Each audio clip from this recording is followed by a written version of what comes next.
오늘도 우리의 보배 김필성 변호사님 그리고 신정식 변호사님 함께하겠습니다. 두 분 어서 오세요. 네, 안녕하세요. 네, 왜 보배라 그러는데 서로 비웃고 그러죠? 아니요. 저는 너무 정확한 말씀이신 것 같아서 네. 너무 달리거든. 너무 달리거든. 너무 달리거든. 근데 뒤에서 워. 그렇죠. 우리 신정식 변호사님 이러다가 고발당하고 난리 날 것 같아서 지금 도와주는 아직 거예요. 한 번도 고발은 안 당했습니다. 이게 또 무서운 사람한테는 고발 안 하는구나. 나 같은 사람한테만 고발하고 말이야. 고발 당하셨어요? 야, 옛날에 강용석이가 막 그랬죠. 사람들 이렇게만 해가지고 다 내가 이겼다는 거. 여러분 중요한 거 제가 다 이겼다는 거. 좀 널리 퍼뜨려 주세요. 자, 대장동 특혜 로비 의혹 관련해서 이른바 50억 클럽 인사로 지목이 된 곽상도 전 의원에 대한 구속영장이 기각됐습니다. 뭐 당연한 거 아니겠습니까? 우리 다 알았던 건데. 자, 이 두 분, 우리 제가 전 두 분 어떻게 보셨는지 한 분씩 차례로 말씀 들어보겠습니다. 우선 신 변호사님. 영장 심사 2시간 하고 나오면서 손 흔들고 나왔잖아요. 웃으면서 만면의 웃음을. 야, 진짜 그렇게 여유롭게. 네, 좀 심하지 않아? 좀 얄밉더라고. 그 사건 취임하고 싶더라. 네, 아니 우리가 네. 이것 좀 쉽지 않다라고 예상들은 대부분의 법률가들이 그렇죠. 그렇게 예상은 했을 텐데, 아니 뭐 성명불상, 시기불상 이렇게 특정을 해가지고 나오겠어요? 범죄 소명 안 됐다라는 거 아니에요? 다퉈봐라 방어권 보장을 위해서. 그렇죠. 범죄 소명 첫 단추부터 끼우지 못한 영장이었고, 또 이 영장 내용도 하루 전에 미리 또 언론에 다 나왔어요. 성명불상, 시기불상으로 영장이 작성됐다. 네. 그러니 뭐 만면의 미소를 지으면서 나왔잖아요. 그렇죠. 검찰에서 그 대장동 관련해서 비리 프레임, 배임 프레임, 유동규 위에 누구 있다 이 프레임으로 하다가 계속 비판받으니까 이제서 한 2달이나 지난 다음에 곽상도, 박영수, 홍 뭐 등등등 이런 분들 소환을 해서 네. 더 이상 늦출 수 없어서 영장을 치긴 쳤는데 매우 부실했다. 그렇죠. 예. 제가 판사라도 그냥 설득 내주기는 어렸을 것 같은데 어떻게 보십니까, 김필성 변호사님? 저는 근본적으로 영장을 쳤어야 되나. 그러니까 이 정도면. 그 타임에. 예, 지금 이제 좀 이따 얘기가 또 나오겠죠. 손준성 검사도 영장을 신청을 했는데 사실 수사 관행에 가까운 게 아닌가 싶은 생각이 들잖아요. 해보면 제가 그 중요한 사건은 영장을 쳐야 된다는 생각을 갖고 있는 것처럼 보이는데 굳이 이렇게 영장을 이렇게 해가지고 할 필요가 있었을까, 이런 리스크를 부담할 필요가 있었을까 싶은 생각이 면죄부 들었어요. 주는 거 아니겠어요? 그러니까 모르지. 그렇게까지는 잘 모르겠습니다만 네. 어쨌든 이게 이런 식으로 해서 영장을 해가지고 특히 또 여기 대놓고 이게 입증이 입증이 부족하다라는 말까지 나와가지고 네. 이런 상황에서 할 필요가 있었을까 싶은 생각이 듭니다. 사실. 자, 좋습니다. 곽상도 전 의원 영장 심사 마치고 나오는 길에 아까 우리 신 변호사님 말씀하신 것처럼 만면의 미소를 띠고 행복한 모습으로 나왔는데 자신의 혐의에 대해서 말한 게 있습니다. 한번 들어보겠습니다. 컨소시엄 구성 도와주는 대가로 아들 퇴직금 받았다는 의혹은 어떻게 생각하세요? 그거는 지금 정확하게 청탁받은 경위라든가 일시 장소 뭐 이런 내용들이 오늘 신문 과정에서도 정확하게 나오지를 않습니다. 그다음에 지금 검사들 생각은 하나은행 그 김정태 회장한테 제가 부탁을 했다는 걸로 그렇게 이제 지금 생각을 하는데, 그 근거가 뭐냐 하니까 김만배 씨가 과거에 그런 얘기를 남욱 변호사한테 한 적이 있다. 그거 외에는 아무 자료가 지금 없습니다. 아들 퇴직금이 이제 25억이 대가성이라는 좀 의혹들도 있는데 이에 대해서 어떻게 생각하시나요? 그게 무슨 말씀이죠? 직급에 비해 너무 과하니까 이런 의혹들이 나오고 있는데. 그 부분에 대해서는 그 회사가 지금 남들이 상상할 수 없는 돈을 벌었다는 거에 대해서는 다 아시지 않습니까? 그래서 이런 이상한 일들이 지금 생겼다고 저는 그렇게 생각합니다. 그래서 50억 클럽 명단에도 실명이 거론되고 있는데 이에 대한 어떻게 생각하세요? 50억 클럽에 지금 이제 50억 클럽이 오랫동안 얘기가 됐는데, 지금 현재 그 문제가 되는 건 저밖에 없지 않습니까? 나머지 거론된 사람들에 대해서는 지금 다 검찰이 지금 면죄부를 주는 방향으로 지금 가고 있지 않습니까? 그러면 그 50억 클럽이라고 하는 게 실체가 있냐, 이 얘기를 할 수 있는지 저는 그것도 의문입니다. 네, 나머지 거론된 사람들에 대해서 면죄부를 주는 거 아니냐? 이거 되게 중요한 포인트 같아요. 자, 50억 클럽이라고 하는 게 실체가 있느냐? 퇴직금 25억 받은 거 받을만 하니까 받았다. 그 회사 돈 많이 벌었다 이거예요. 그리고 하나은행 컨소시엄에 내가 역할을 했다 그러는데 언제 어떻게 뭐 어떤 방법으로 했다는 거냐. 아무것도 안 나왔다. 나무기 말아 어떻게 믿냐 이거예요. 뭐 각성도 전혀 발언 뭐 다 나왔습니다. 근데 저는 검찰도 참 비겁하네요. 50억 준 거를 보통은 다 공소사실의 그 금액으로 피해 사실로 해줘야 되는 거지. 왜 또 세금 다 띄고 또 25억만이라고 해주는지 그것도 좀 이상하지 않습니까? 어쨌든 자 화천대유 관련해가지고 지금 영장 결과 비춰서 검찰 수사 판단 이런 거 좀 어떻게 좀 종합적으로 얘기를 해보실까요? 뭐 뭐? 참 뭐 무능력하다고 해야 될지 아니면 그냥 차라리 무능력하면 좀 열심히 트레이닝을 시키면 되는데 지나치게 정무적 판단을 하려고 하는 거 아닌가라는 생각을 지울 수가 없어요. 그러니까요. 예. 공수처도 그렇고 약간 뭐 균형 맞추기식 또는 언론에서 배임 프레임에 스스로 빠져들어가고 언론에서 짜놓은 유동규에 누구 있다라고 하는 그 배임 프레임에 빠져 있어서 초기에 수사력을 그쪽에 집중하지 못하면서 가장 네. 확실하게 나왔던 50억이라고 하는 곽상도 전 의원 아들 50억, 병채 씨에 대한 50억에 대해서 너무 지나치게 시간과 뭐 이런 것들을 너무 하면서 네. 오래 끌면서 수사의 동력을 완전히 상실한 모습으로 보여가지고 네. 이게 또 지나친 정무적 판단의 하나의 결과가 아닌가. 그러니까 어떤 수사의 속도와 방향을 정하는 것도 사실은 굉장히 중요한 판단이거든요. 그렇죠. 예. 2달 지나고 나면 뭐 다 서로 입 맞추고 뭐 네. 증거 인멸하고 이럴 시간 충분히 줬거든요. 일단 제가 감히 예언하건데 저희 그냥 뭐 많은 분들 사실 그렇게 생각하겠습니다만은 제 생각에는 곽성도 의원 뭐 기소는 하겠지만 무죄 나올 가능성이 매우 높아 보이고 나머지 50억 클럽 나머지 사람들 기소도 못할 가능성이 매우 높아 보인다. 결과적으로는 용두삼이 시끄럽기만 하고 결국 그 3명 실제 업자들 그 사람들만 처벌받을 가능성이 높아 보인다. 이렇게 되는 거죠. 지금 저기 뭐 곽성도 의원이 했던 말이 사실이면 여기도 녹취록밖에 없는 셈이에요. 아무것도 없어요. 증거가 없다는 거예요. 네, 없다는 얘기예요. 근데 검찰이 그렇게 조사를 많이 해놓고 뭐 계좌도 다 탈탈 털고 그랬다면서 아무것도 없어요? 그거 그렇게? 하고 저기 한원은 압수수색도 하고 했는데 사실은 얼마 안 됐잖아요, 한지가. 그러니까 그렇죠. 말씀하신 것처럼 시간을 너무 많이 줬어요. 처음에 터졌을 때 다 했어야 되는데. 없었겠지. 그러니까 이게 지금 등 떠밀려서 한 거에 가까운 이게 네. 좀 거의 가까운 건데 그래도 뭐가 나왔어야지 사실은 수사가 되고 기소가 되고 하는 거거든요. 근데 지금 그럼요. 이 내용대로라면 그냥 녹취록 플러스 진술 나온 거 이외에는 아무것도 없는 거고 거기에 대해서 그 진술이나 녹취록 내용도 특정할 수 있는 수준이 아니라는 거라서 도대체 뭘 어떻게 언제 어떻게 뭘 도와줬는지에 대한 특정이 안 됐다는 얘기라서 물론 뭐 곽성도 의원 얘기긴 합니다만 그러면은 사실 일반적으로는 기소도 힘들죠. 이런 상황이면.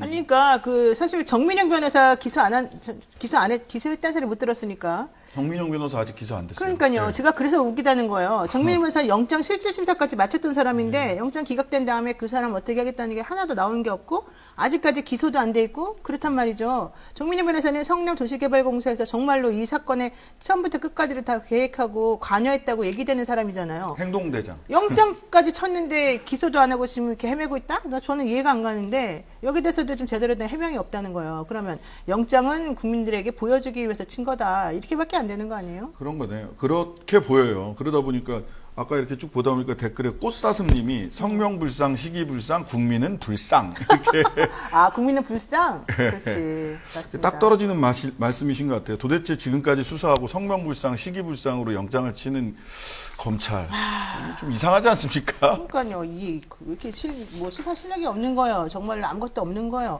너무 궁금한데 나는 아무것도 없다고는 안 보이는데 이런 상황이 정무적 판단이라는 말씀이 맞는 것 같아요. 이거 이쪽에서 검찰에서 여러 눈치 봐가면서 정말 빨리 해야 되는 것들에 대해서 하지 않고 엉뚱한 쪽에서 사실 많이 헤맨 게 아닌가 싶은 생각이 네. 그러니까 그동안 나온 게 이제 지금 증거나 이런 것들 나온 거 보면은 그런 생각이 안 할 수 없는 상황입니다. 자, 예. 말은 바로하자님이 이런 얘기도 하십니다. 결국 쇼입니까? 드라마도 이렇게 나면 됩니다, 요즘. 혼납니다. 그렇게 하면. 네, 혼나요. 예. 이거에서 뭐 0%대 구력의 시청률입니다. 네. 곽상도 의원이 마지막에 한 말이 저는 인상 깊은데 왜 나만 갖고 그래? 그렇죠. 그 얘기잖아요. 네.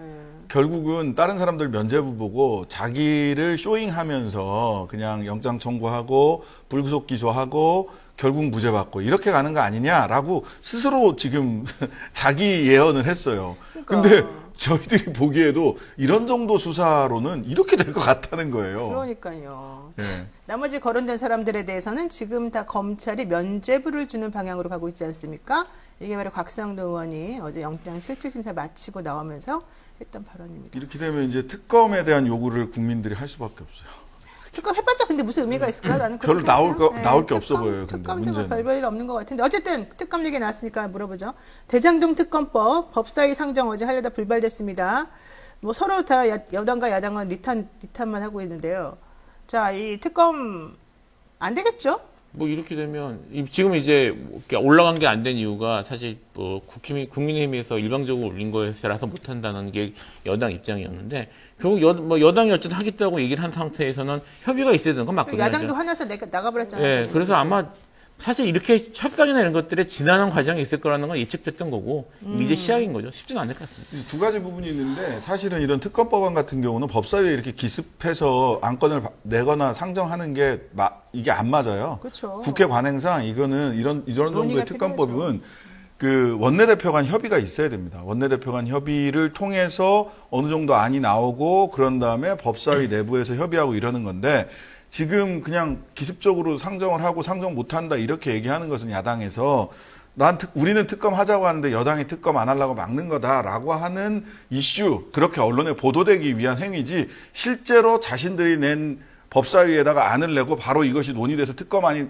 어떻게든 나올 거다 내지는 논의가 시작될 거다라고 생각을 하고 낸 건 아니에요. 자, 이 시점에서 저는 박범계 법무부 장관에게 묻고 싶습니다. 검찰의 수사하는 방식 지금까지 나와 있는 여러 가지 결과물 어떻게 생각하시는지 정말 궁금합니다. 자, 이 이슈는 여기까지 하고요. 두 번째 연결된 이슈 가죠. 신장식 변호사, 김필선 변호사와 함께 목요일 이슈 삼합 함께 하고 있습니다. 자, 이른바 고발 사직 의혹을 받는 손준성 검사 이분도 지금 공수처에서 두 번째 영장 쳤습니다. 영장 실질심사가 있다는 건데요. 자, 재청구된 영장은요, 지난번에 12쪽이었는데 이번에 15쪽이라는 겁니다. 그리고 지난번에는 그 범죄 사실 안에 20몇 번이나 성명 불상자에 의해서 작성됐다는 식으로 성명 불상자에게 지시하고 성명 불상자가 작성했다. 이런 식으로 나왔는데 이번에는 시흑검사, 이은검사 이렇게 나왔어요. 그리고 시흑검사와 이은검사를 조사해가지고 자기네들이 아주 그냥 여러 가지 많이 확인해냈다. 이런 얘기를 합니다. 그러나 손 검사 그래봤자 이게 뭐냐 아무것도 없다. 특별하게 달라진 게 없다. 이렇게 얘기를 하고 있습니다. 대검 수사정보정책관실 소속 검찰 공무원 왜 이름도 제대로 말 못하고 시흑검사 이은검사 그러면서 이런 식으로 공수처가 말하는 건지도 참 특이한데요. 신 변호사님 이거 네. 어떻게 봐야 돼요? 둘 중에 하나죠. 이것도 쇼잉이냐 아이고, 믿고 싶지 않지만 근데 그렇게 자기네들이 창피스럽게 결과물이 안 예. 나오면 그럴 텐데. 예, 그러니까요. 지난번에 송 검사가 이제 그 수사에 협조하지 않는다. 왜 나오라고 했는데 계속 나온다고 하고 약속 바꾸고 나온다고 하고 약속 바꾸고 이래서 수사에 협조하지 않으니까 인신을 네. 구속할 필요가 있다라고 영장 선고를 35일 전인가 36일 전에 했다가 기각이 됐죠. 근데 뭐 기각은 됐지만 10월 효과는 26일인가 있었어요. 했어요. 네. 효과는 있었어요. 계속 나왔어. 그 다음에는. 네. 근데 이번에는 사실은 세 단계를 거쳐야 될 것 같아요. 범죄가 소명이 되느냐, 또 성명불상, 시기불상 이렇게 되면 안 되는 거잖아요. 그렇죠. 소명이 될 만한 진술과 물증을 확보를 했느냐. 네. 이게 소명이 됐느냐, 소명이 됐다면 이게 중대한 범죄냐, 중대한 범죄이기 때문에 증거인멸의 우려가 있냐. 이 세 단계를 거쳐서 판단을 할 텐데 네.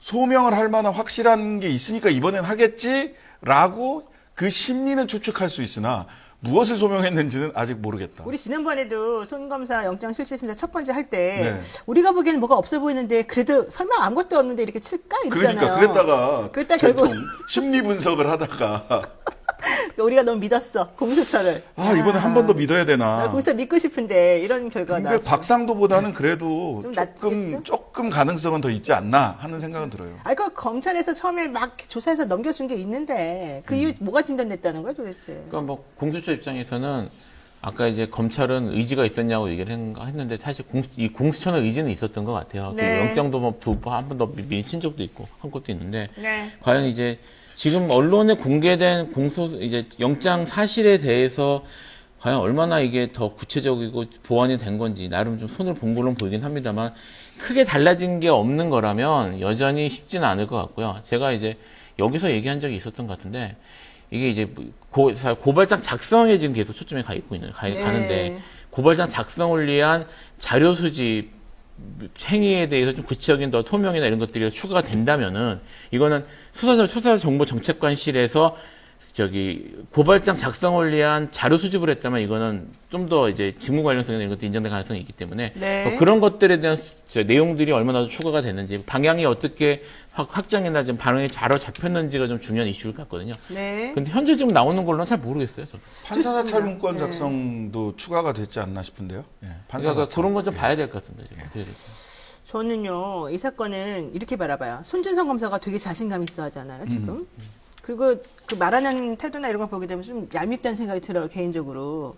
되게 좀 하찮게 생각하고 공수처 니네 해봤자 뭐 뻔하지 않냐 이런 태도를 지금 취하고 있는 건데. 니네 실력이 있어? 네. 근데 그게 딱 저는 누가 떠오르냐면 한동훈 검사가 떠오르는 거예요.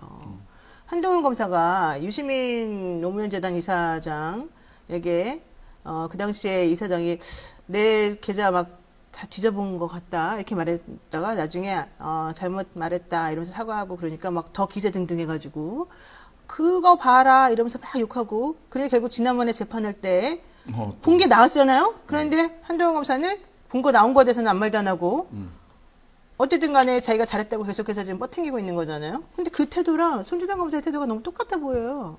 그렇지 않아요? 엘리트 검사들의 특징 중에 하나라고 볼 수도 있고요. 원래 엘리트들은 그런 거예요? 그리고 이게 뭐 예를 들어서 한동훈 검사 처음에 이제 그 조국 관계에서 했을 때 검사들끼리 제가 현재 검사들한테 들었는데 송준성 검사 대단한 사람이다.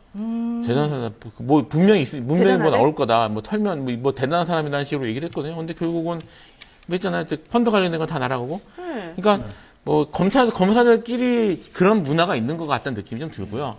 그래 엘리트들 그러니까 그런 식으로 자기가 조직 내에서 그런 식으로 인정받아가지고 올라갔던 사람들이 보이는 그냥 태도가 아닌가 싶은 생각이. 오만방자한 태도? 그 한 명 더 있죠. 한동훈 위에 그 우병우라고 그런 오만방자한 태도를 보이셨던 분 한 분 더 계시고요. 그 다음에 자기들끼리 한 프로, 손 프로 이러면서 막 이렇게 서로.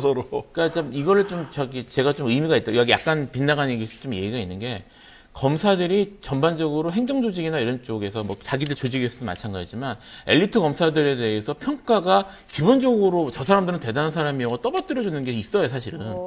그게 뭐 그래서 검사하고 일해보면 다르다 뭐 이렇게 얘기하는 사람들은 제가 일반 다른 공직자들을 많이 봤거든요. 검사를 얘기해보면 다르대요? 검사하고 일을 해보면 다르다. 뭐가 다르대요? 근데 얘기를 들어보면 뭐 이제 결국은 서류 작업 잘하고 시킨 대로 일 잘한다는 건데 앉아가지고 그거 하나 이제 상명하복으로 밑에 막 원하는 거 만드는 거 했던 사람들이니까 잘해 보일 수는 있지만 얘기 들어보고 어쩌고 하면은 실제로 일하는 건 그런 건 아니거든요. 지금 그 뭐 손준성 검사나 지금 뭐 한동훈 검사 얘기 나온 검사들의 그런 태도가 그런 식으로 떠받들어 가면서 공직생활 한 거예요.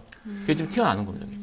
제가 보기에는 약간 이 검사들 전에도 한번 말씀 한번 드렸나 모르겠는데 이 친구 검사한테 니들은 잘 나가는 니들은 무죄 받으면 가서 반성이나 성찰을 좀 하냐? 내가 무리하게 기소권을 남용했다라고 반성이나 성찰을 하냐? 그랬더니 무슨 소리? 그런 날은 집에 가서 무협지를 보지. 정의는 승리한다라고 얘기를 하면서 무협지를 보지. 뭐 개인의 사례일 수는 있겠지만 약간 그 검사가 가지고 있는 국민이 준 권한이죠. 너무 큰 권한을 가지고 있어서 지금도. 근데 이제 이게 뭐 인문학적 소양이라나 사회적 통찰력이나 대인관계나 이런 부분들은 너무 항상 갑으로 살아왔기 때문에 약간 그 아이에게 큰 칼을 준 듯한 그런 느낌을 저는 지울 수가 없어요, 솔직히. 그러니까요. 그래서 삼국지 영웅 누구 좋아하냐 그랬더니 갑자기 닥터 지바고가 생각난다 그러고 이러잖아요. 저는 그 말씀에 대해서 저의 개인적인 추측은 100% 영화 보고 하는 얘기다. 닥터 지바고 책도 안 읽었을 거야. 실제 책은요. 삼국지보다 읽기가 훨씬 어려워요. 그냥 그런 낭만적인 소설이 얼마나 아니에요. 어려운데요. 혁명기의 지식인들이 어떻게 살아가는가라고 하는 부분들을 정말 꼼꼼하게 다루고 있기 때문에 삼국지보다 읽기가 더 어렵습니다. 삼국지도 안 읽었을 거라는 거예요? 설마? 뭐 하여튼간에 본인이 뭐 정치적인 오해가 있을까봐 누구를 좋아하는지 말할 수 없다. 이게 말이에요? 정치인이잖아요. 정치인. 네. 우리 얘기해 볼까요? 누구 좋아요? 삼국지에서? 삼국지가 저는 뭐 초선 뭐 이런 인물들을 좋아합니다. 누구 좋아요? 저는 삼국지의 핵심은 세 명이 뜻을 같이 하면 세상을 도모할 수 있다라는 그 부분이 제일 좋아요. 근데 그게 보통은 그런 책의 한 10권짜리 대하소설의 맨 끝에 나오거든요. 근데 그건 맨 처음에 나와. 나와요, 초창기에. 맨 처음에. 앞에. 예, 물론 실패합니다. 실패하지만 그래 새 놈이 뜻을 세우면 세상을 도모할 수 있다. 전 그게 제일 그 중간의 과정들. 개인적으로는 제갈을 좋아하는데 네. 사실은 조조에 대한 인식을 좀 달라져야 된다. 평가 달려야 된다. 이 생각합니다. 그럼요. 조조. 조조 할인이라는 노래도 생각나네 갑자기. 자, 여기까지 하고요. 다음 이슈 한번 넘어가겠습니다. 사실 저는 손준성 검사 얘기 하기 싫고 우리 또 곽상도 의원 얘기 하기 싫어요. 그렇지만 해봤어요. 영장 발부되길 바라는 마음에서. 오늘 결과 어떨지 모르겠어요. 이번에는 5대5로 한번 걸어보겠습니다. 자, 세 번째 이슈 갑니다. 노영희 뉴스 인사이다 함께하고 계시고요. 도이치모터스 주가 조작 연루 의혹 사건을 수사하고 있는 검찰이 권오수 전 회장을 이번 주 중 재판에 넘길 것으로 보인다. 이 타임에 이 도이치모터스 주가 조작에 관여했던 수많은 사람 중에서 김건희 씨만 계속 빠져 있는 거. 김건희 씨 누군지 아시죠? 윤석열 후보 부인. 소환 조사도 안 되어 있다. 따라서 이 모든 공소 사실에 지금 김건희 씨 이름이 사실 안 나오는 걸로 제가 지금 알고 있는데 어쨌든 그럼에도 불구하고 실제 선수를 뛰었다는 그 사람은 인정을 하고 있는 분들도 있어서 이 얘기 좀 해봐야 될 것 같습니다. 자, 권오수 회장이 지난 16일 구속이 되면서 처음에는 횡령 배임, 나중에 주가 조작 들어갔고 결국 주가 조작으로 영장이 청구돼서 구속이 됐습니다. 그런데 이걸 가지고서 이제 별건 수사다 또 이렇게 막 공격을 하더라고요. 이거 맞는 말이에요? 난 아닌 것 같은데. 이게 왜 별건이죠? 별건이 왜 나오는 별건 개념이 요즘 말만 하면 다 되는 줄 알아. 그러니까 사실 이런 것 많이 싸워보셨잖아요. 특히 뭐 이제 관련 좀 정치로 민감하거나 아니면 이런 사건들에선 정말 많이 싸운 주제인데 네. 별건 수사 같은 경우에 예를 들어 뭐 A로 구속을 해놓고 B를 한다거나 주로 강제 수사나 영장에 관련돼서 사실 많이 싸우는 것들인데 네. 지금 뭐 이거 하다가 인지해가지고 추가를 할 수도 있는 거고 애초부터 문제가 됐던 사건 사실 제일 먼저 문제된 게 사실 주가 조작이라고 볼 수도 있는 건데 그럼요. 뭘 별건이라고 하는지 법률적으로 뭔 근거로 얘기하는 건지 제가 잘 이해가 잘 안 돼요. 보통 이런 경우 하는 말이 있어요. 되게 전문 용어죠. 말이야 방구야. 이런 말이 있습니다. 자, 여기에서 윤석열 후보 배우자 김건희 씨가 주식과 자금을 댄 의혹이 있다. 그런데 왜 영장에는 이 다른 사람들의 그 영장에는 김건희 이름이 쏙 빠져 있느냐.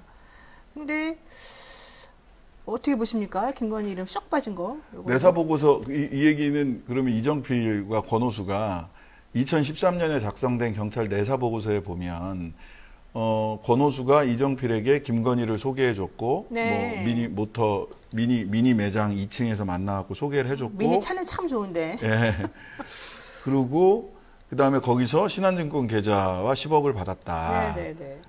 이런 얘기가 있는데 그거를 다 부인했다는 거예요. 그렇죠. 예, 다 부인한 상황에서 소환해서 조사를 못했으니까 영장에 쓰기가 부담스럽죠. 네. 여기도 뭐 성명불상, 시기불상 이렇게 쓸 수는 없잖아요. 그러니까 그런 가운데 권오수 회장이 나는 주가 조작에 그 실제로 가담한 사실이 없다라고 하는 사실 확인서를 쓰라고 누군가에게 이렇게 이 씨인가 선수 김 씨인가 이 씨한테 이렇게 얘기를 했다라는 것까지는 이제 언론에 보도가 됐잖아요. 네네. 그러면 이것도 결과적으로는 시간을 주면서 빠르게 수사가 진행되지 않으면서 증거인멸을 위해서 입을 맞췄다라고 하는 것이 굉장히 강하게 추정된다. 이건 합리적 추정이다. 사실상 확인됐다 이렇게 보여요. 맞습니다. 저는 그래서 그 증거인멸에 대해서 정말 얘기하고 싶은 게 많았는데 어제 안 그래도 KBS 단독 보도가 나왔죠. 권오수 회장이 가짜 증거를 만들어서 범행을 숨기려 했다. 만약에 자기네가 떳떳하면 이런 짓을 할 필요가 없잖아요. 지금 말씀하신 것처럼 무슨 뭐 진술서 같은 뭐 이런 것들을 말 맞추기 시도하고 그 다음에 뭐 가짜 확인서 같은 거 쓰게 하고 했다고 하는데 네. 뭐 일단 권오수나 이쪽 관련된 사람들은 뭐 어차피 피해가기는 어려운 상황이니까 자기들 증거나 말 맞추기 위해서 했던 것처럼 보이긴 해요. 근데 지금 현재 이 얘기의 이슈는 김건희 씨니까. 네. 사실 김건희 씨 같은 경우는 좀 이해가 안 되는 게 지금 아까 같은 경우 아까 이제 뭐 좀 전에 갔던 주제 같은 경우에는 결국 뭐 묵치록과 말 맞추기 이 정도밖에 없었다라는 게 사실 묵치록하고 뭐 진술밖에 없었다는 얘기가 나왔지만 이거는 계좌가 왔다 갔다고 하니까 비디오 증거들이 있어야 되거든요. 네. 근데 거기에 대한 내용들은 거의 안 나오고 있고요. 지금 재밌는 게 지금 오히려 윤석열 후보 쪽에서 뭔가를 공개하고 있는데 그것도 사실은 정말 압수수색이나 계좌 추적을 했으면 바로 확인이 되는 내용들을 그냥 자신 있게 내놓고 있거든요. 그렇죠. 근데 내놓는 내용이 그러면 정말 믿을 만한 것이구나. 이런 게 또 아니잖아요. 그래가지고 우리를 좀 바보로 하는 것 같아요. 너무 기분 나쁘더라고요. 정확히 말하면 이게 우리도 그렇지만 검찰을 바보를 만드는 거예요. 지금 검찰을 갖고 있어야 되는 증거예요. 이건 지금. 그렇죠. 문제가 그러니까 그게 만약 검찰이 안 지고 있으면 그쪽은 진짜 수사를 방기하고 있는 겁니다. 진짜. 그러니까 일단 지금 여기 나오는 게 이거예요. 어제 보도 나온 것 중에 보면은 권오수가 다른 공범을 통해서 김건희 씨, 저는 이것도 좀 그렇지만 어쨌든 김건희 계좌 관리하는 이정필에게 접촉을 하고 주가 조작 범행을 부인하는 내용으로 가짜 계좌를 작성하게 했다. 이게 이제 핵심인데 여기서 그렇다면은 어쨌든 김건희 씨 계좌를 관리했다라고 하니까 이 정필이라는 사람이 이 부분에 대해서 왜 그렇게 멍청한 행동들을 하는지 일단 너무 눈 가리고 아웅인데. 그러니까 이게 그 사실 확인서 그 언론에도 보도된 바와 같이 그런 범행을 부인하는 사실 확인서를 쓰게 한다는 것 자체가 범행이 있기 때문에 있었던 거 아니냐. 근데 이게 그렇죠. 똑같은 논리로 1심 판결이 나왔었던 게 최은순 씨. 네. 그 잔고 증명 같은 거랑. 최은순 씨가 양평 요양병원 건 네. 관련해가지고 네. 책임 면제 각서를 작성을 해서 그걸로 면했었잖아요. 네, 처음에. 경찰 수사나 검찰 수사를 면했었는데 1심에서 실형 판결이 나왔던 이유가 책임 면제 각서를 쓴 걸 보니 네가 확실히 죄를 졌구나. 네. 라는 게 굉장히 강력한 그 유죄 판결의 논리. 핵심 물증 중에 하나였거든요. 이 사실 확인서는 본인에게 오히려 더 불리하게 작용을 할 겁니다. 근데 문제는 왜 사실 확인서를 이렇게 굳이 쓰려고 했느냐라는 거예요. 거기에서 검찰이 수사를 한 번 더 들어갔어야죠. 본인을 방어하기 위한 거다. 본인을 방어한다. 이게 조금만 변호사들에게 이 컨설팅을 물어봤다면 본인 방어하기 위해서 이제 와서 다른 물증이 있는데 이런 사실 확인서 쓰는 게 네. 오히려 도움이 되지 않는다라는 얘기를 저라면 해줬을 것 같아요. 그럼에도 불구하고 이걸 썼다는 거는 김건희 씨를 방어하기 위한, 예를 들면 이런 게 있었죠. 자기네들이 면책 받으려는 게 아니라 김건희를 위해서 만들어놨던 한 거 아니냐. 그 전에 이동재 재판을 보면 그 검언유착 사건에서 보면 이동재 변호인인 주진우 변호사가 도대체 이동재를 변호하는 건지 한동훈을 변호하는 건지 알 수가 없었잖아요. 그렇죠. 이동재가 내가 다 한동훈도 그 거짓말로 내가 한동훈한테 뭐 했다라고 하고 내가 거짓말했고 내가 다 했고 한동훈은 나와 관계가 없다라는 게 이동재의 주요한 변론 방향이었다고요. 주진우 변호사의 주요 방향이었어요. 주진우 변호사의 그 주요한 변론 방향이었어요. 네. 저는 권오수 씨의 이런 사실 확인서 작성 시도 내지는 작성했다라고 하는 점도 이건 본인을 변호하기 위한 활동인가라고 하는 의구심을 가질 수밖에 없어요. 그렇죠. 약간 저는 그렇게 볼 수도 있을 것 같고요. 사실 검찰 출신 변호사라면 이렇게 하는 경우가 있을 수 있어요. 또 이제 검찰에. 그러니까 이게 그럴 수 있어요. 그러니까 이게 이제 일종의 수사에 있어서 사실 아까 말씀하신 무혐의지기 위해서. 사실 확인서 때문에 최은순 씨가 기소 안 됐잖아요. 수사 제대로 안 됐고. 그러니까 이제 그게 핑계가 될 수도 있었단 말이에요. 그게 가능한 이유는 검찰 쪽하고 관련이 있다, 수사에 영향을 미칠 수 있는 만약에 변호인이 만약에 있었다면은 이런 것들로도 핑계가 될 수 있다, 일정히 할 수 있다라는 경험이 있었던 게 아닌가.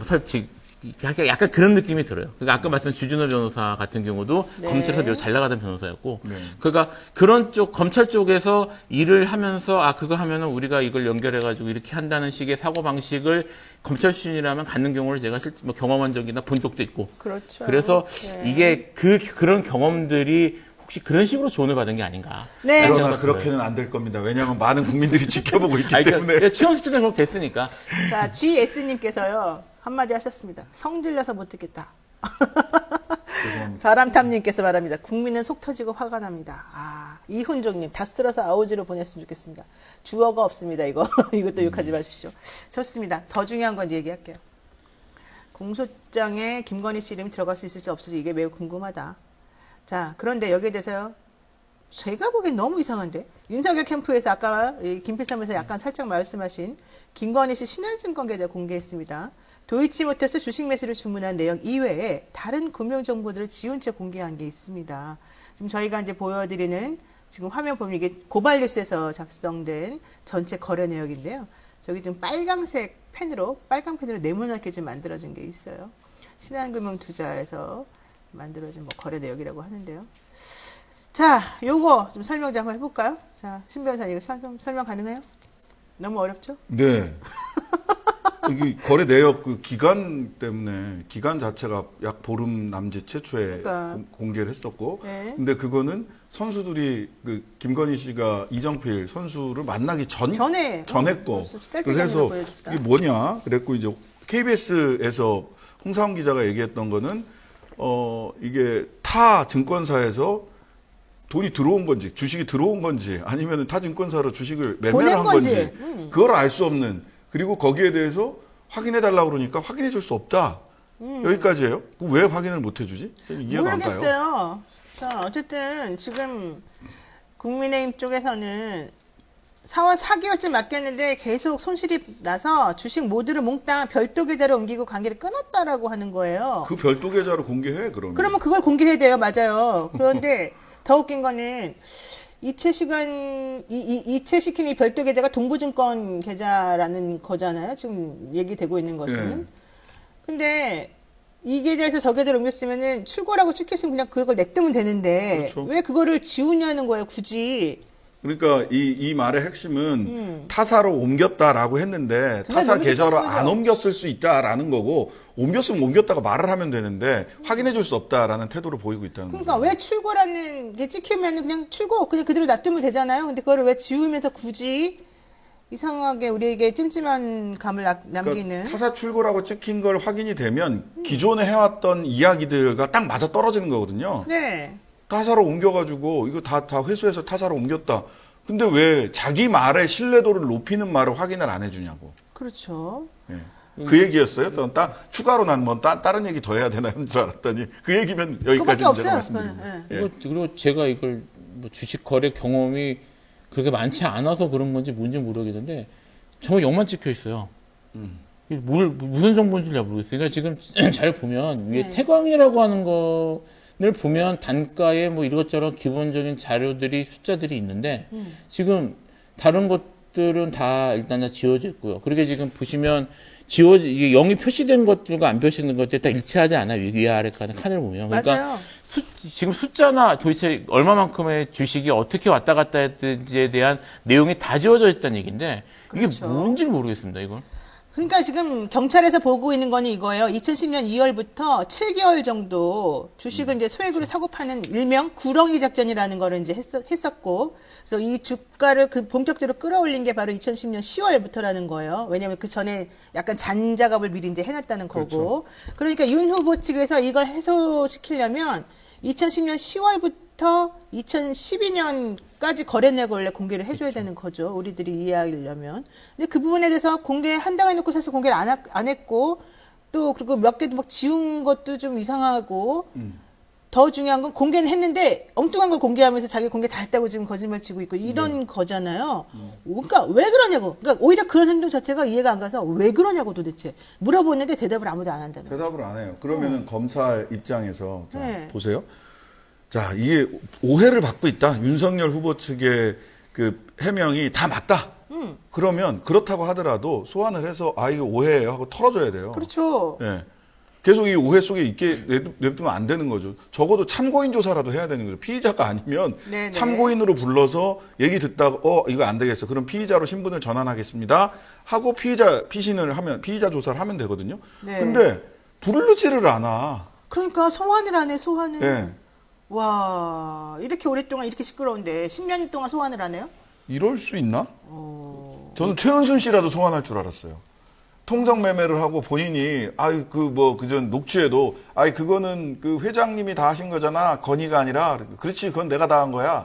라는 녹취도 나왔었잖아요. 그렇죠. 이전에 뉴스타파에서. 네, 엄마가 그래도 딸을 보호하네. 그러면은 아름다운 이제- 모정이다. 예. 뭐 딸을 한두 번 보호한 게 아니시라서 물론 앞세워서 네, 뭘 이것저것 네. 하신 것도 많기 때문에 네. 여튼 근데 그러면 최은순 씨라도 소환해야 되지 않나? 아무도 안 해.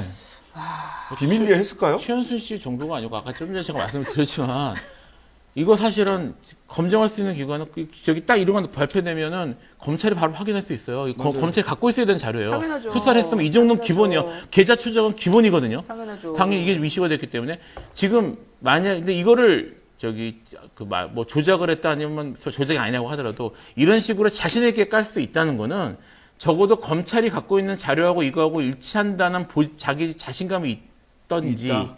아니면 아까 얘기했던 것처럼 적어도 검찰이 여기에 대해서 태클 걸지 않겠다는 자신감이 있든지. 그러니까 뭐 검찰이 수사를 정말 안 하는 거든 아니면 검찰이 여기에 대해서 그 윤석열 후보에게 불리한 내용이나 이런 것들이 밖으로 나올 걱정이 없다라는 생각이 있는 게 아닌가라는 생각이 들어요. 사실 우려가. 네. 수사를 안 하는 정도가 아니라 사실은 아까 얘기했던 것처럼 안 하는, 그러니까 아예 뭐 거기까지 안 가는 것도 아니고 수사할 생각이 아예 없는 거죠. 그럼 소환하지도 않는 거죠. 강미승님께서 이렇게 말씀하시네요. 권력자만 사는 세상입니까?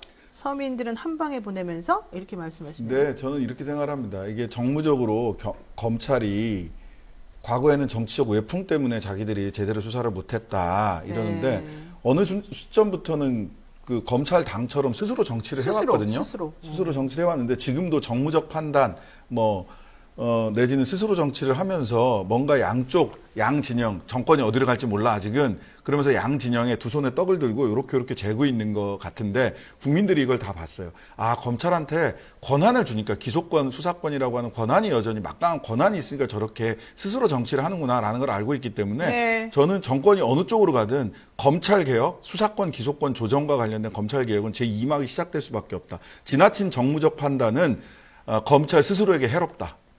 자, 윤석열 후보 측에서는 이렇게 말합니다. 이미 관계 있는 사람들 벌써 다 잡혀 들어갔고 기소됐고 재판받고 있는 중이다. 김건희 씨 아무 혐의가 없으니까 안 부르는 건데 왜 자꾸 시끄럽게 떠드느냐 이런 얘기를 하고 있습니다. 그럼 혐의를 벗겨주기 위해서라도 불러보세요. 그거를 왜 우리 보고 시키느냐, 왜 우리 보고 하라 그러느냐, 이게 윤석열 후보 입장입니다. 김건희 씨 등장 안 할 것 같다, 등장 못한다. 이게 이재호 전 의원이죠. 이분 얘기예요. 저도 마찬가지일 것 같은데 본인이 등장 못하는 거하고 소환조사 받는 건 별개니까 좀 해보세요. 검찰 선생님들 한번 해보세요. 왜 안 하시는 거예요? 납득할 만한 설명을 저에게 주세요. 국민의 한 사람으로서 물어봅니다. 대답 안 하겠지? 좋습니다. 자, 여러분 지금 신정식 변호사, 김필서 변호사와 함께 목요일 이슈 사법 함께하고 있습니다. 자, 네 번째 이슈 보겠습니다. 오늘 이슈가 많아서 제가 빨리빨리 처리하고 있습니다. 여의도에서 사라진 국민의힘 이준석 대표. 저 요즘 이분 너무 마음에 들어요. 좀 짠하기도 해요. 근데 한편으로는 짠하죠. 솔직히 어때요? 짠해요? 짠해요. 왜 어떤 면이 짠해요? 이렇게 잘 나가는 사람이 왜 짠해요? 남은 당대표까지 된 사람을? 아니 지금 굉장히 심각한 그 자명을 하고 있는데, 네. 예? 근데 맞기행 간 사람처럼 리프레시하고 올라올 거다. 그러니까 이걸 하찮은 문제로 그럼 리프레시하러 간 거라면 리프레시했으니까 더 열심히 할게요 하고 나타나야 되잖아요. 거잖아요. 즉 이거를 심각한 문제가 아닌 것처럼 얘기를 해서 복귀할 명분을 오히려 윤석열에서 안 주는 거예요. 오지 마라 이거예요. 네 스스로. 뭐 가능한 물러나. 그것도 괜찮아. 이런 태도예요. 무리해서 연락하지 않겠다. 리프레시 하나보다 알아서 하겠지. 당대표가 이렇게 책임감이 없냐. 이런 말로 지금 공격하고 있는 거예요. 초장의 버릇을 고쳐놔야 된다. 그런 얘기까지 나왔죠. 그러니까요. 그게 윤 후보의 뜻이다. 윤핵관이란 말이죠? 윤핵관 두 사람이 연속해서 인터뷰를 했어요. 어제 MBC인가요? 거기서 나오는데 두 번째 한 사람이 이게 후보의 뜻이다. 초장의 버릇을 고쳐놔야 된다. 와, 정말 핵심적인 말이네요. 예. 초장의 버릇을 고쳐야 되는데 이게 윤 후보의 뜻이다. 네. 이거 어떻게 봐요? 지금 전반적으로 저도 짠하다고 보는 게 좀 가까운데 이준석 대표에 대해서 나이 어린 경험 부족한 어린아이 취급을 처음부터 계속 하고 있어요. 너무 무시하잖아요. 그러니까 지금 사실은 그 전에도 이제 지금 같은 경우에 옛날 그 김무성 씨의 옥세론 기억하시는 분들도 있던데 그때 김무성 씨를 그렇게 표현한 사람은 아무도 없었어요. 이선준 교수가 나도 30대 아들이 있으니 이런 말을 했잖아요. 대화를 그러니까 지금 그 이준석 대표를 정치인으로서 그분의 정치에 대해 동의하고 안 하고 지지하고 안 하고를 떠나서 지금 이준석 대표라는 사람을 이렇게 당대표를 세워놓고 당 중진들이나 주요 정치인들이 사실은 어린애 취급을 하면서 지금도 다루고 있거든요. 그렇죠. 이렇게 하면 안 되죠. 나이가 지금 사실 30대 후반이고 40 얼마 안 남은 사람, 절대적인 나이도 적지는 않지만 설사 저 젊은 사람을 뽑았다고 하더라도 기본적으로 동등한 정치인을 대우를 해야 되는데 그래서 저는 좀 이건 아닌 것 같아요. 사실. 그냥 당대표 한 사람을 무시하는 게 아니라 당대표를 뽑은 당원들을 무시하는 거죠. 그렇죠. 자, 조창식님께서 짠하게 뭐가 짠해요. 도찐개찐이죠. 이렇게 얘기하시고 스프링데이님 짠하지 않아요. 그거 페이크예요. 2030 이준석 지지자들에게 불쌍하게 생각해서 윤석을 찍으라고 하는 페이크예요. 이렇게 말하는데, 그럴 수도 있네요. 제가 보기에는 그렇게 고도의 정치일까? 그렇게 고도의 정치가 이루어지고 있지 않고요. 이준석 성격을 저도 뭐 한 2년간 같이 패널을 해서 절대 지고 못 사는 사람입니다. 그 사람은 그럼요. 액면에서라도 무조건 이겨야 무슨 말을 해서라도 액면에서 이겨야 성질이 풀리는 사람인데 이게 단순히 자 그러면은 30대 영선 당대표를 어린애 취급하면서 무시하는 거다. 현상으로 드러나는 건 그러하고요. 근데 그 밑에는 더 깊은 게 있죠. 네. 첫 번째는 선거 전략상의 차이입니다. 조직으로 밀고 나와서 아주 올드한 선거운동 방식으로 해서 윤석열은 후보가 됐어요. 네. 그 길로 가는 겁니다. 근데 미디어 중심으로 세대 중심으로 지역이나 이런 게 아니라 미디어 중심 세대 중심으로 선거를 해야 된다라고 하는 선거 전략에서 김종인 이준석과 윤석열 캠프는 상극이에요. 이미 다른 길을 가고 있어요. 그게 이제 선거 전략상의 차이고 두 번째는 드디어 이 김종인과 이준석에게 눌려있던 구권위주의 보수 세력 이 세력이 윤석열 등에 타고 다시 당을 장악하기 시작을 한 겁니다. 그러니까 이미 점령했어요. 홍준표 의원 2030의 지지를 받는다는 홍준표 의원이 이제 옆으로 팽개쳐지니까 그렇죠. 이제 기회가 왔군요. 기회가 왔죠. 이제 확실히 점령을 한 거예요. 그러니까 건들지 마. 너는 리프레시나 하고 와. 네. 라고 하면서 사실은 한나라당 시절로 돌아갔다. 자, 한마디 들어보죠. 윤석열 후보가 이준석 대표 전국 순회에 대해서 진단한 거 들어봅니다. 글쎄 제가 그 당으로부터 저 얘기 듣기로는 우리 이준석 대표가 당무를 거부하고 있는 상태도 아니고 지금 뭐 부산에 좀 뭐라 그럴까 좀 리프레시하기 위해서 간 것 같은데 계속 지금 우리 이준석 대표가 맡고 있는 홍보 미디어 총괄 본부장을 맡고 있는데 그 선거 준비와 운동에 대해서 지금 사무처의 홍보국장을 통해서 부산에서도 계속 지금 그 선거운동 계획과 또 실행 방안에 대해서 계속 지금 보내오고 있다는 얘기를 들었습니다. 그래서 지금 일을 하고 당무와 선대의 업무를 지금 계속 수행하고 있는 상태라고 보시면 될 것 같습니다. 네. 오지 마라. 우리 알아서 하겠다. 이 뜻인 것 같고요. 자, 요 와중에 요거 한마디만 짚고 넘어갑니다. 김병준 상임선대위원장. 이거 저는 정말 기분 나쁜 말인 것 같아요. 인재영입이 아니죠. 선대위원장으로 공동선대위원장으로 영입이 됐던가요? 상임 공동선대위원장. 예. 자, 조동현 씨, 서경대 교수. 조동현은 예쁜 브로치다. 이렇게 발언을 해요. 여당의 선대위원장에게. 이거 어떻게 봐야 돼요? 말도 안 되는 거죠, 사실. 제가 이거 보고는 할 말을 잃었어요. 진짜 저도 엄청 충격이었는데. 이거 이렇게 넘어가도 되는 거예요? 근데 이제 해명이 그거잖아요. 남성도 액세서리 한다. 그래서 브로치를 뭐 여자만 하냐 이거잖아요. 김병준 씨가 브로치를 달고 나오느냐. 내가 보겠습니다. 브로치 한번 달아보세요. 예쁜 거 다는지 못생긴 거 다는지 그러니까 여성에 대한 관점을 단적으로 보여주는 발언이었고. 네. 저는 사실 그 말 듣고 저는 개인적으로 좀 충격이었습니다. 이게 지금 21세기 2021년에 이런 말이 가장 유력한 후보의 선대위원장이 공식석상에서 할 수 있는 말인지가. 저는 김병준 위원장 이 발언도 너무 충격인데 그 다음 발언이 더 충격이었어요. 윤석열 후보 주 52시간제 발언하면서 최저임금제까지 건드렸어요. 들어보죠. 최저 시급제라든지 주 52시간이라고 하는 게 굉장히 비현실적이고 기업 운영에 지장이 정말 많다.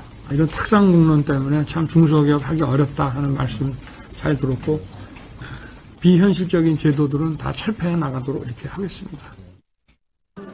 또 최저임금제는 최저임금 때문에 많은 사람들을 사실은 쓰고 싶고 또 일하려는 의사가 있는 분들을 실제로 채용해서 그분들한테 일정한 소득이 가게 하기가 정말 어려운 현실을 무시한 그런 제도라는 것에 대한 말씀을 많이 들었고 제가 하여튼 그분들의 다양한 의견을 마무리 발언에서 좀 정리를 하고 제가 향후 차기 정부를 담당하게 되면 이런 현장의 목소리를 잘 반영한 정책을 입안하겠다 이런 말씀을 드린 것입니다.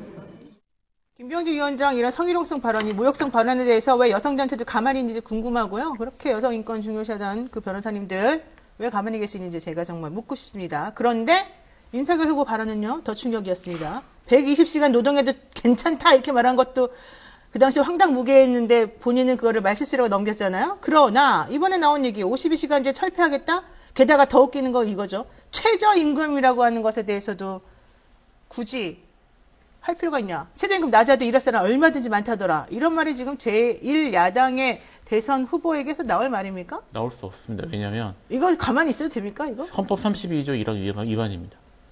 32조 1항이 뭐죠? 헌법 32조가 근로의 권리를 규정하고 있어요. 네. 32조 1항이 이렇게 끝납니다. 법률이 정하는 바에 의하여 최저임금제를 시행하여야 한다. 시행하여야 한답니다. 헌법상 의무고요. 검찰총장님 헌법 모르나 보죠? 지금 이거에 대해서 물론 노동 정책상으로서 있을 수 있냐고 분노하는 거 맞아요. 근데 그것도 다 맞는 말인데 일단 이거는 진보냐 보수냐 정치성 성향이 극우냐 아니냐를 떠나서 위헌이에요. 위헌적 발언을 이렇게 공식적으로 계속하고 다닌다는 게 충격이죠. 이분 또 오늘따라 또 세게 말씀하시네요. 위헌이니까. 맞습니다. 명백한 위헌이니까요. 제가 읽었잖아요. 위헌적 사고방식에서 문제 아니에요? 그러니까 이게 위헌적 사고방식도 그렇지만 이게 위헌이라는 걸 모르는 건 더 큰 문제죠. 검찰총장 출신에. 모르는 게 너무 많아. 검찰총장 출신인데. 그래놓고 남들이 했던 얘기, 누가 이렇게 얘기한 사람이 있어서 나는 그걸 전한 거다. 이렇게 아니, 얘기하면 더 52시간 비겁해요. 발언도 그것도 왜곡한 거래. 그렇게 말하잖아요. 그다음에 최저임금제 관련해서 헌법 위반, 저도 그거를 얘기를 하려고 딱 메모를 해갖고 왔는데 미리 말씀 주셨고요. 사회정책적 측면에서 최저임금제가 왜 도입됐는가에 대해서 1도 이해가 없는 거예요. 정말 이해가 즉 것 같아요. 최저임금 낮아도 일할 사람이 있다. 맞습니다. 최저임금보다 낮아도 일할 사람들이 많기 때문에 그래서 생긴 게 최저임금제예요. 이거 예전에 그 발언하고 똑같은 거 아니에요? 불량식품 먹어도 된다? 가난한 그런 사람들은? 거랑 똑같은 거예요. 그러니까 불량식품이 있으면 가난한 사람들은 불량식품 먹게 돼 있어요. 그러니까 불량식품을 단속하는 거고요. 아주 최저임금에 이르지 못하는 정도의 임금을 받고도 일할 사람이 너무 많기 때문에 그게 인간으로서 감당할 수 있는 일이 아니기 때문에 최저임금제를 시행하는 거예요. 그러니까 최저임금제가 왜 필요한지, 왜 인류가 최저임금제를 선진국에서 또 다 이렇게 도입을 했는지, 왜 우리는 헌법에다 이거를 국가의 의무로 써놔야 됐는지에 대해서 1도 이해가 없는 거예요. 그러니까 인간다운 생활을 할 최저한의 기준을 마련해서 국민을 보호해야 된다는 게 바로 국가의 책무죠. 그래서 최저임금 얘기도 나오는 거고 국가가 국민을 위해서 최소한 이건 하라라고 해서 올려놓은 거예요. 하도 안 하니까. 동물의 왕국으로 가자는 하도 거예요. 안 하니까. 동물의 왕국으로. 야국 정말 방식의 동물의 충격받아서 왕국으로. 더 이상 말하기가 쉽습니다. 자, 오늘 이슈 3화 여기까지 마무리하도록 하고요. 두 분 오늘 고맙습니다. 너무 흥분했습니다. 우리. 고맙습니다. 감사합니다. 네, 자, 저희 지난번에 정조 책 받으실 분들, 가을님께서 계속해서 영조라고 말씀하시는데 아닙니다. 영조 책 아니고 정조입니다. 정조. 그 책 받으실 분 말씀드립니다. 지정란님, 홍숙리님, 가을님, 윤선채님, 강윤정님인데요. 지정란님 연락 주셨고요. 나머지 분들 연락 주세요. 자, 잘 모르시겠으면요. 2128-3831 2128-3831 전화번호 알려드릴 테니까요. 이리로 연락하세요. 그래서 건 PD 부르시면은 우리 나 이거 책 받고 싶은데 주소 알려드립니다. 라고 하시면 됩니다. 저희가 보내드립니다. 다시 말씀드릴게요. 2128-3831고요. 이홍식님, 가을님, 최윤서님, 강윤정님. 옆에 있는 분들에도 올려주시고 댓글에도 올려주세요. 고맙습니다. 오늘 여기까지 저희가 정리하겠습니다. 자, 그리고요. 좀 흥분했습니다. 시끄러웠던 거 죄송스럽고요. 내일은요. 이재명 캠프의 최백은 기본사회위원회 공동위원장 최백은 교수 만나가지고요. 이번에 조동현, 이수정 교수 비교 사진 올린 것도 물어보고 기본소득 얘기도 물어보고 전반적인 경제정책에 대해서 한번 알아보도록 하겠습니다. 댓글 좋아요 좀 많이 해주시고요. 네, 내일 아침 7시 30분에 다시 찾아뵙고요. 구독! 조댓구알 잊지 말고 해주세요. 고맙습니다.